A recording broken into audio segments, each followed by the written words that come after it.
Hi Marco, I hope you are doing great. So to use the template, this is one of the templates and this is another. So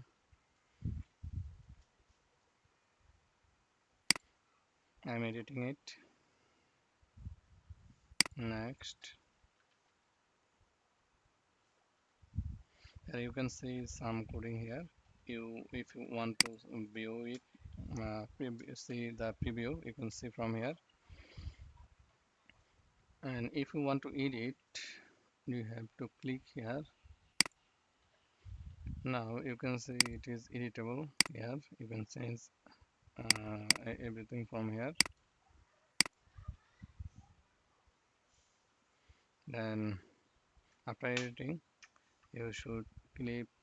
You can save this as a template, or you can keep it in draft, or you can go to next step to send it out.